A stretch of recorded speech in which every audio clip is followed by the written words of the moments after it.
नमस्कार, मैं दीपेश कुमार सक्सेना, कुल सचिव स्वामी विवेकानंद सुभारती विश्वविद्यालय। मैं पिछले 1 वर्ष से यहाँ कार्य कर रहा हूँ। इस संस्थान में एक विशेष पद्धति मैंने देखी है जो बड़ी ही अजीब तो है लेकिन महत्वपूर्ण है। और मेरा ये परिप्रेक्ष्य भारतीय सशस्त्र सेना के अलावा भारत में मैंने ये चीज़ कहीं और नहीं देखी, जहाँ हम अपने दायित्वों को अपने अधिकारों से ऊपर रखते हैं। इस विषय में आज की परिचर्चा में मैं स्वागत करना चाहूँगा हमारे कुलपति महोदय डॉक्टर NK आहूजा का। नमस्कार दिवेश जी। इनके साथ हमारे साथ जुड़ रहे हैं डॉक्टर वैभव गोयल भारतीय, ये नमस्कार, लॉ कॉलेज के डीन हैं हमारे। डॉक्टर आहूजा, पहला प्रश्न मैं आपसे ये पूछना चाहूँगा, सर ये मुझे बताया गया है पिछले कुछ वर्षों से ये पद्धति हम अपने छात्रों में लगातार देते आ रहे हैं, उनके अंदर इनकलकेट करते आ रहे हैं। ये विचार आप में कहाँ से आए? और जी दीपेश जी, इसका क्रेडिट सारा मैं देता हूँ लॉ कॉलेज को। ये हर वर्ष एक फंक्शन करते हैं जिसको बोलते हैं ह्यूमन राइट्स, इंटरनेशनल राइट्स, कभी कॉन्स्टिट्यूशन डे। तो जब मैं इनकी एक सभा अटेंड कर रहा था जी, तो मैंने सुना ये कंटिन्यूसली बात कर रहे थे human rights, human rights, human rights, ये वुमन राइट्स, इसका राइट, उसका राइट। तब मेरे दिमाग में आया, क्या हम सिर्फ राइट्स की बात करेंगे जी? क्या हमारी जिम्मेदारियां, क्या हमारी रिस्पॉन्सिबिलिटीज कुछ नहीं है? बिल्कुल। ये विचार जब मेरे दिमाग में आया तो मैंने इसको सोचा कि हम इस पर चर्चा करेंगे। तो इससे पहले कि मैं रिस्पॉन्सिबिलिटीज पे उतरूं, मैं डॉक्टर वैभव से रिक्वेस्ट करूंगा कि ये बताएं कि हमारे बेसिकली राइट्स हैं क्या और हम किन राइट्स को लेके कंफ्यूज हो जाते हैं। जी, बड़ा अच्छा प्रश्न है। एक्चुअली अगर हम अधिकार की बात करते हैं तो वहाँ पर ये ज़रूर समझना पड़ेगा, ये अधिकारों की संकल्पना, जो कंसेप्ट ऑफ राइट्स है, ये हमारे पास बहुत नया कंसेप्ट है। ये मॉडर्न वर्ल्ड या मॉडर्न इंडिया की बात करें तो वहाँ पर इस कंसेप्ट को लेकर आया गया। मानव अधिकार नाम की कोई चीज़ 1950-1940 से पहले नहीं हुआ करती थी। और मानव अधिकार यानी कि वो अधिकार जो हर व्यक्ति को बीइंग ए मानव, बीइंग ए ह्यूमन बीइंग मिले हैं। यानी कि if we are the human beings then it is our right to enjoy certain rights. तो वो मानव अधिकार की संकल्पना हमारे पास पूरे विश्व पटल पर आई। उससे पहले अगर हम बात करें तो अधिकार जो थे वो पॉलिटिकल सुपीरियर यानी कि राजा कहें या अधिकारी कहें, उनके पास होते थे और जनता के दायित्व होते थे। तो बाद में ये 1948 से जब एक दस्तावेज आया तो वहाँ पर कहा गया कि अधिकार जनता को दिए जाएं और बड़ा जो सुपीरियर है उसकी जिम्मेदारी होगी कि वो उन अधिकारों की पूर्ति के लिए कुछ दायित्वों को पूरा करें। अगर हम अपने संविधान की बात करें, आज़ादी के बाद आवश्यकता थी कि हमारे देश की जो त्रस्त जनता है, जो गुलामी के अंदर रह चुकी थी, उनके अधिकारों का संरक्षण हो। इसीलिए हमारे संविधान के अंदर जो प्राथमिक रूप से देखा जाए अधिकारों को संरक्षित किया गया। और वर्तमान समय में अगर यदि मैं संवैधानिक जो हमारी फंडामेंटल राइट्स के रेमेडीज दी गई हैं उनके साथ बात करूं तो 7 श्रेणी के 7 कैटेगरीज में हमने अपने मौलिक अधिकारों को रखा है, जिसमें समता का अधिकार है, धर्म का अधिकार है, वाक और अभिव्यक्ति की स्वतंत्रता का अधिकार है, एक्सप्लॉयटेशन के अगेंस्ट में हमारे कुछ अधिकार हैं। इस तरीके से 7 अलग अलग श्रेणी में हमारे अधिकारों की मतलब कैटेगरीज डिवाइडेड हैं। और उन अधिकारों को अगर हम देखें पिछले 70 सालों के अंदर हम केवल अधिकारों की बात करने लगते हैं कि ये हमारा अधिकार है। अगर मैं थोड़ा सा इतिहास में और थोड़ा सा कानून को जोड़कर बात करूं तो जैसे कि एक सिक्के के 2 पहलू होते हैं, तो सर हमारे को बताया गया कि उन सिक्के के 2 पहलू में अगर एक पहलू को छोड़ दिया जाए तो सिक्के का कोई महत्व नहीं है। कानून में कहा गया कि अगर यदि अधिकार है तो दायित्व होगा, दायित्व नहीं है तो अधिकार तो किसके खिलाफ? बिल्कुल। और अगर यदि दायित्व पूरा नहीं होगा तो अधिकार नहीं, और अधिकार अगर यदि मेरे प्रोटेक्ट हो रहे हैं तो दूसरे के भी हैं। तो कहीं ना कहीं ये दोनों का एक ऐसा सामंजस्य है, दोनों का ऐसा तालमेल है, एक के बिना दूसरे की संकल्पना अधूरी है। एक दायित्व है तो दूसरे का अधिकार है, और मेरा अधिकार है तो दूसरे के प्रति मेरा दायित्व भी है। यही बात वैभव जी, मैं यही सोच के इसकी परिकल्पना करी और मेरे दिमाग में आया कि हम सिर्फ क्यों बातें करते हैं ह्यूमन राइट्स की, हम क्यों नहीं एम्फेसाइज करते हैं अपनी रिस्पॉन्सिबिलिटीज की, अपनी ड्यूटीज की। और हम तो एक शिक्षक का कॉलेज चला रहे हैं, यूनिवर्सिटी चला रहे हैं। मेरे दिमाग में जो नॉर्मल आपने बताया कि इतनी जगह लोग अपने हक मांगते हैं, अपनी ड्यूटीज भूल जाते हैं। चलिए मैं कहता हूँ हमारे संविधान में या गवर्नमेंट ने जो भी अधिकार लोगों को दिए वो उन सब का काम है कि पूरा करें, मैं मान गया। पर रिस्पॉन्सिबिलिटी क्या हमारी कोई जिम्मेदारियां नहीं हैं?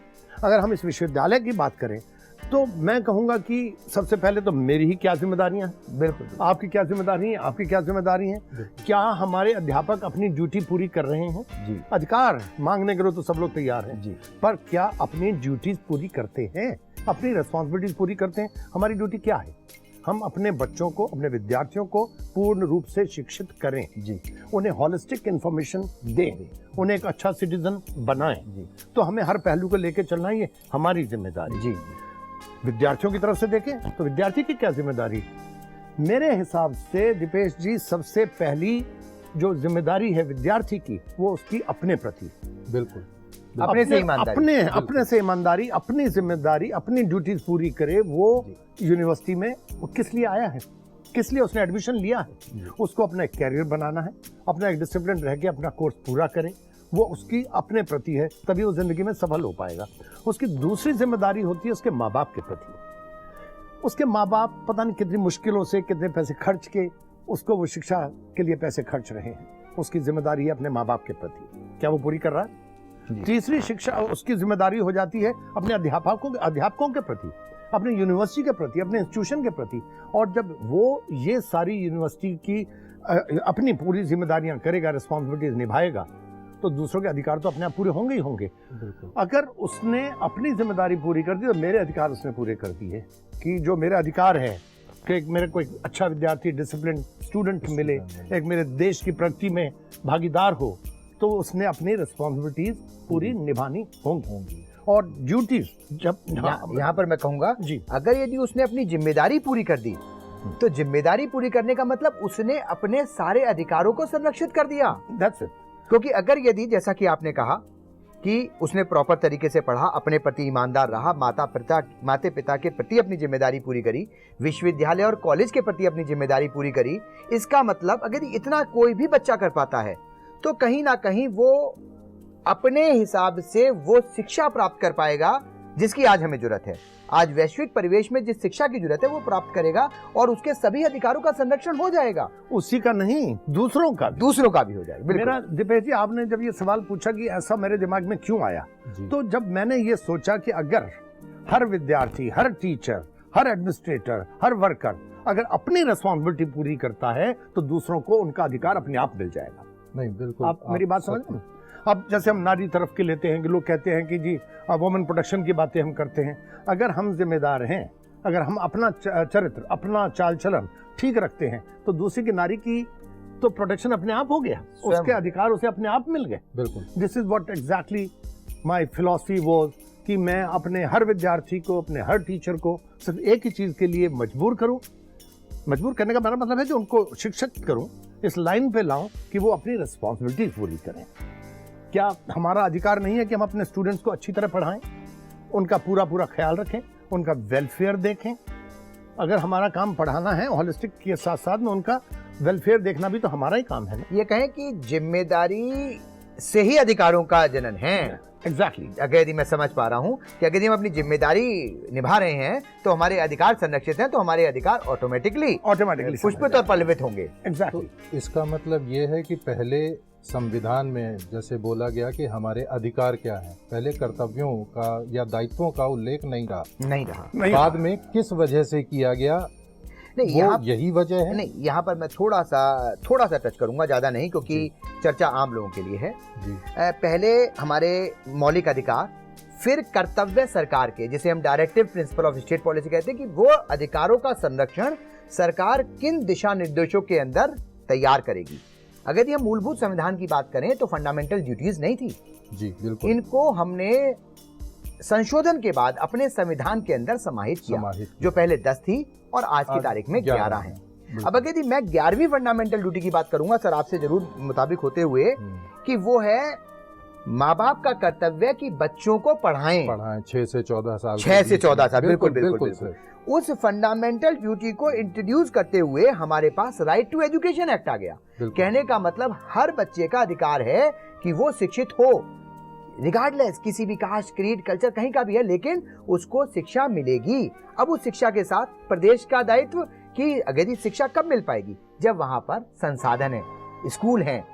तो ये तीनों रिलेटेड हैं। आप कह रहे हैं वो बिल्कुल सही है, लेकिन इससे एक प्रश्न उत्पन्न होता है क्योंकि ये विश्वविद्यालय सिर्फ भारतीय छात्रों के लिए नहीं है। यहाँ पे विदेशी छात्र, अलग अलग देशों से छात्र आ रहे हैं। अब उन छात्रों को, क्योंकि जो हमारा संविधान कह रहा है दायित्वों के बारे में, कर्तव्यों के बारे में, उनके दायित्व और उनके कर्तव्य, वो वैचारिक मतभेद आता है। उसको सर कैसे हमें दीपेश जी आप ये समझिए जी, मेरा कहने का मतलब ये है कि आपने बिल्कुल सही सवाल उठाया कि हमारे यहाँ पे विदेशों से भी बच्चे आते हैं, बिल्कुल अनडाउटेडली। उनका दायित्व क्या है? पढ़ना। बिल्कुल, पहले वो अपनी रिस्पॉन्सिबिलिटी करें। हमारी जिम्मेदारी क्या है? हमारी नॉट ओनली उनके प्रति, हमारे अपने बच्चों के प्रति भी हम लिए इसलिए मेंटर प्रथा चलाते हैं। हमारे जो टीचर्स हैं वो मेंटर्स हैं। हर मेंटर के पीछे कोई 10 स्टूडेंट दे दिए गए एक मेंटर को जी। उस मेंटर का काम है कि वो हर बच्चे का पूरा अधिकार, उसका क्या अधिकार है? उसका अधिकार है शिक्षा ग्रहण करना और उसकी हेल्थ, उसका वेलफेयर। बिल्कुल, वो मेंटर का ड्यूटी है कि वो पूरी करे।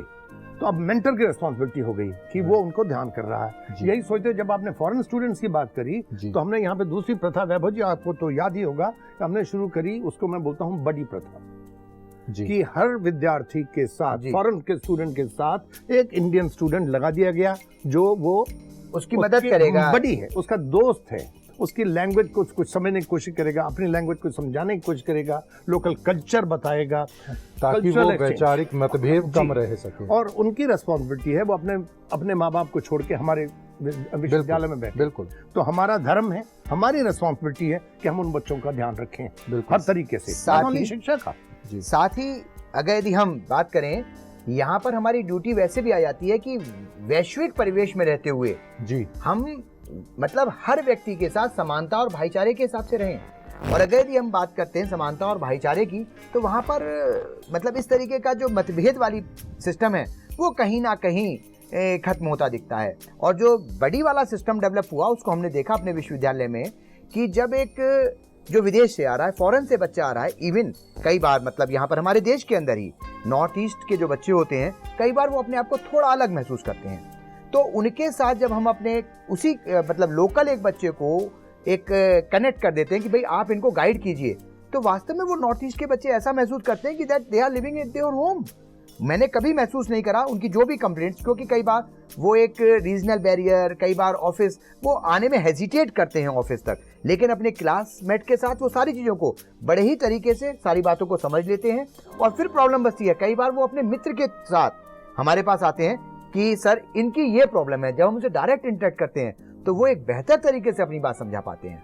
अभी आप दिनेश जी समझ रहे हैं कि ये बात कितनी क्लियर हो गई कि हर इंसान ने, हर विद्यार्थी ने, हर टीचर ने, हर एडमिनिस्ट्रेटर ने अपनी रिस्पॉन्सिबिलिटी जो पूरी करी, तो दूसरों के अधिकारों का संचालन, उसका प्रोटेक्शन अपने आप हो गया। जी जी बिल्कुल, आप समझ रहे हैं। और आज के परिप्रेक्ष्य में अगर हम लोग बातें करें, हम ये लोग मास्क लगा के बैठे हैं जी, तो क्या ये हमारी जिम्मेदारी नहीं है? नहीं, बिल्कुल हमारी। आप समझिए कि जो शासन और प्रशासन जो आज जो भी रिस्ट्रिक्शंस लगा रहा है या जो कर रहा है, अगर हम उनका नियम रिस्पॉन्सिबिलिटी हम नहीं लेंगे तो कोई क्या दूसरा कैसे ले सकता? ये हमारी जिम्मेदारी है।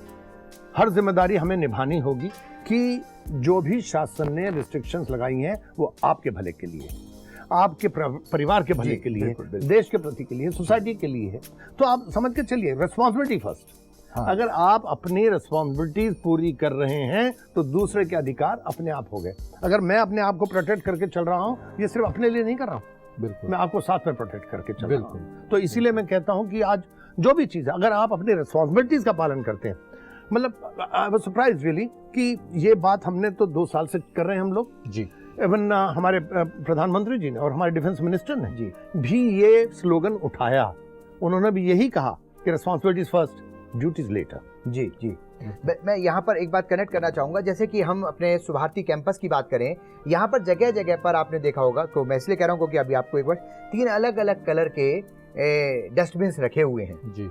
अगर यदि हम अपने कचरे को, कूड़े को, जो भी हमारे आसपास में दिखता है, उन कलर के हिसाब से उनके अंदर डाल देते हैं तो पर्यावरण स्वयं सुरक्षित हो जाएगा। और वहां जो हमारे संविधान में right to life with dignity, जहां पर सेफ एनवायरनमेंट हमारा राइट टू लाइफ का पार्ट है, वो ऑटोमेटिकली प्रोटेक्ट हो जाता है Obviously. तो अगर यदि मैंने अपनी ड्यूटी पूरी करी, मैं क्लास में प्रॉपर पढ़कर आया, तो अल्टीमेटली मेरी ड्यूटी पूरी होते ही मेरे को कहीं ना कहीं वो कंसेप्ट समझ में आएगा और टीचर की ड्यूटी की प्रॉपर पढ़कर जाएगा। जो उसे मालूम है, एक लर्नर्ड स्टूडेंट है, पढ़ा हुआ बच्चा क्लास में आ रहा है, तो टीचर को दुगनी मेहनत करनी पड़ती है। बिल्कुल। जैसे कि मैं कानूनी क्षेत्र से संबंध रखता हूं, पिछले ही दिनों की बात है, एक जजमेंट आया, बच्चे क्लास में पढ़कर आए। एज यूजुअल हम करते हैं, पहले लीडिंग केस लेते हैं और फिर धीरे धीरे नए केस की तरफ आते हैं। इतने में जब हमने लीडिंग केस बताया तो बच्चे ने कहा, सर परसों का जजमेंट है। बड़ा अच्छा लगा। मैंने कहा, बेटा वो जजमेंट के अंदर ये पॉइंट है और लीडिंग केस में ये चीजें हैं। तो यहाँ पर रेस्पॉन्सिबिलिटी और राइट कनेक्टेड है। कनेक्टेड अनडाउटेडली है, बट आप एक फिलॉसफी जो हम सुभारती में लेके चले हैं, और आई एम सो श्योर उसके रिजल्ट हमें नजर आते हैं कि अगर हम में से मेरा हर विद्यार्थी, मेरी हर फैकल्टी अगर ये कह के चलता है कि रिस्पॉन्सिबिलिटीज मैं पूरी करूंगा, तो रेस्ट अश्योर दूसरों के राइट्स जरूर पूरे हो जाएंगे। स्वयं के भी हो जाएंगे। अपने तो होंगे, दूसरों के भी होंगे। और आज के जमाने में तो जो कोरोना चल रहा है, उसको तो मैं तो अपनी बात खत्म करने के लिए इतना ही कहूंगा, अपनी जिम्मेदारियां पूरी करो ना। अगर आप अपनी जिम्मेदारियां पूरी करेंगे तो इसीलिए बार बार हम स्लोगन बना सकते हैं, जिम्मेदारियां पूरी करो ना। बिल्कुल सही। और जब आप जिम्मेदारियां पूरी करोगे तो कोरोना तो अपने आप भाग जाएगा। जिम्मेदारियां पूरी करो ना। आप समझने की कोशिश करिए। मैंने कुछ दिन पहले एक और नया स्लोगन बनाया था जिसका नाम है, वैभव जी आप तो मेरे साथ थे जब मैं प्रेस कॉन्फ्रेंस कर रहा था, और वो स्लोगन था, हम दो नर हो या नारी। जो स्लोगन पुराना बना हुआ है, हम दो हमारे दो, वो मुझे इनकम्प्लीट लगा। जी जी। क्योंकि उसमें जो केसेस होते हैं मल्टीपल मैरिजेस के, डाइवोर्सेस के, वो पोर्शन टेक केयर नहीं हुआ। इसीलिए जो हमारा जो देश में जो पॉपुलेशन एक्सप्लोजन है वो पूरा कंट्रोल नहीं हो पाया। पर जब मेरे दिमाग में ऐसी बात आई तो रिस्पॉन्सिबिलिटी की बात आ जाती है ना, तो हमने जिम्मेदारी दी हर नारी को और हर पुरुष को, और उसका स्लोगन दिया, नर हो या नारी, संतान हो बस दो हमारी। और अगर हर इंसान अपनी रिस्पॉन्सिबिलिटी पूरी करेगा तो एक्सप्लोजन कंट्रोल भी कंट्रोल में हो जाएगा। और यही जो बातें हम कर रहे हैं, बेसिकली जो है, हम अपने हर विद्यार्थी को, हर वर्कर को, हर शिक्षक को एक ही नारा देना चाहेंगे, अपनी रिस्पॉन्सिबिलिटी पूरी करिए, दूसरों के प्रोटेक्शन, अधिकार मांगने से पहले जिम्मेदारी पूरी करो। Responsibilities first, duties first, rights later. Sir, जब से आपने ये प्रयोग या ये मूलभूत संरचना शुरू करी है इस विश्वविद्यालय में, उसके बाद से विद्यार्थियों में किस प्रकार का बदलाव ऑब्जर्व किया गया, देखा गया? क्या कुछ विशेष चीजें हुई या विद्यार्थियों ने कुछ नई चीजें करी? Most certainly the discipline. जो जितने विश्वविद्यालयों में गदर होते हैं, जितने लड़ाई झगड़े होते हैं, जितनी मारपीट होती है, जितनी फालतू बातें होती है, वो हमारी यूनिवर्सिटी में नहीं होती। और उसका कारण सिर्फ यही है कि हमारा हर विद्यार्थी एक डिसिप्लिन सोल्जर की तरह काम करता है। मैं कहना चाहूँगा, जैसे कि मेरठ अंचल के अंदर अगर देखा जाए तो कई बार जैसे हमारे पास साउथ से और वेस्ट से फ़ोन आते हैं बच्चों के कि भाई एडमिशन के लिए, तो एनवायरनमेंट के बारे में पूछते हैं। तो कई बार उनका कहता है कि मेरठ है, उसके बावजूद हमारा सुभारती विश्वविद्यालय में उस तरीके का कोई भी इम्पैक्ट हम लोगों ने नहीं देखा। तो उसका इम्पैक्ट है। और दूसरा एक बात और ऐड करना चाहूँगा मैं यहाँ पर, कि पहले बच्चे आते थे, इससे पहले तो कोई बच्चा किसी के साथ आ रहा है कि सर इसके साथ ये प्रॉब्लम है। जब हमने बच्चों से कहा बेटा आपने अपनी रेस्पॉन्सिबिलिटीज फुलफिल करी हैं, अभी बच्चे आते हैं, भाई लॉ फील्ड है तो बच्चे आते हैं, लेकिन अब जो बच्चा साथ में आता है वो आता है जो अपने आप में अपनी रेस्पॉन्सिबिलिटीज के चक्कर में उसे मालूम है ऑफिस में जाऊंगा तो मैं टिक नहीं होऊंगा। तो अब उन बच्चों की मदद के लिए वो बच्चे आते हैं, और कहीं ना कहीं धीरे धीरे हमने महसूस किया कि they are more aware in comparison to earlier. नहीं, ये तो मैं मानता हूँ कि ये रिकॉर्ड्स साफ बोलते हैं कि चाहे वो बाहर से, विदेशों से आने वाले बच्चों का नंबर हो जी, या विभिन्न प्रांतों से आने वाले बच्चों का नंबर हो जी, सुभारती विश्वविद्यालय में लगातार विद्यार्थियों की संख्या दिन ब दिन बढ़ रही है जी। अब इन चीज़ों को हम आगे और किस तरीके से शेप देंगे, ये बेसिकली आज की चर्चा का विषय ये इससे ज़्यादा है नहीं, जी। बिकॉज हमारी ये बेस्ट प्रैक्टिस है। जी एज आई सेड कि हमारी 5-6 बेस्ट प्रैक्टिस है, जी हर एक के लिए हमने एक परिचर्चा बनाई और उसमें हम बातें कर रहे हैं। बिल्कुल। But responsibility is first, duty is first, rights later has been very successful. और मैं तो यही कहूँगा हमारे विश्वविद्यालय में क्यों, पूरे देश में हर देशवासी अगर ये फिलॉसफी अपना ले कि responsibility is first, rights later, तो सारी प्रॉब्लम जिस प्रकार इस विश्वविद्यालय ने 5 गांव गोद लिए हुए हैं, तो ये एक हमारा जिम्मेदारी दायित्व है। जी ये हमारा जो आप दीपेश जी अगर आप देखें कि जो हमारा शिक्षा, सेवा, संस्कार, राष्ट्रीयता, बिल्कुल हर जगह हम लोग अपनी रिस्पॉन्सिबिलिटी पूरी कर रहे हैं और यही चीज़ हम इनकल्टेट करते हैं अपने विद्यार्थियों में। और जो हमारी नई फैकल्टी आती है, ये जो प्रचार इस तरह बनाई जा रही हैं या इसको बेस्ट प्रैक्टिस को दिखाया जाता है या बनाया जाता है, ये है कि जो भी हमारे नए विद्यार्थी हमारे साथ जुड़ते हैं वो इस बात को समझें, जानें। बिल्कुल। ये रोज़ाना शायद पॉसिबल नहीं है कि हम उनको रोज़ाना हर बच्चे को नई बात बताएं। बिल्कुल। ये हमने जो परिचर्चा आज कर दी, ये हम अपने बच्चों को दिखाएंगे, जी बताएंगे, हमेशा देखेंगे। ओरिएंटेशन टाइम में ये सब दिखाया जाएगा और बच्चे हम समझेंगे कि सुभारती की बेस्ट प्रैक्टिसेस क्या हैं। ये उनके होलिस्टिक डेवलपमेंट के लिए हमें उन्हें कंप्लीट मानव बना के देखेंगे। मैं व्यक्तिगत तौर से और विश्वविद्यालय की तरफ से कुलपति महोदय और डीन महोदय का सादर आभार व्यक्त करता हूँ। शुक्रिया। आपने हमारा ज्ञान भी बढ़ाया। ज्ञान आपका दिवेश जी के साथ साथ मेरी तो दोबारा से यही रिक्वेस्ट होगी, हर विद्यार्थी, हर टीचर, हर वर्कर अपनी जिम्मेदारी पूरी करें। बिल्कुल। और स्लोगन तो यही देंगे आज के ज़माने में, जी, जिम्मेदारी पूरी करो ना। Thank you very much. तो आज की परिचर्चा में हम सब ने इस चीज़ को बहुत अच्छे से समझा है, जाना है। हमारे पास हमारे अधिकार हैं, हम मना नहीं कर रहे, लेकिन उन अधिकारों से पहले हमें अपनी जिम्मेदारियां, अपने दायित्वों जो हमें पूरे करने पड़ेंगे अपने आप को संरक्षित रखने के लिए, समाज को संरक्षित करने के लिए। आज कुलपति महोदय के विचार आप सबने जाने, डीन महोदय के विचार जाने। मेरे हिसाब से ये परिचर्चा सभी विद्यार्थियों, सभी शिक्षक गणों, सभी कर्मचारियों के लिए बहुत ही विशेष है। ये सबको अपने अंदर समाहित करनी पड़ेगी कि हमारा सुरक्षा चक्र तभी पूरा होगा जब हम दूसरे का सुरक्षा चक्र का ध्यान रखेंगे। अतएव प्रार्थना यही है कि पहले हम अपने कर्तव्यों, अपने दायित्वों के बारे में सोचें और उसके बाद अधिकार हमें अपने आप मिल जाएगा। धन्यवाद।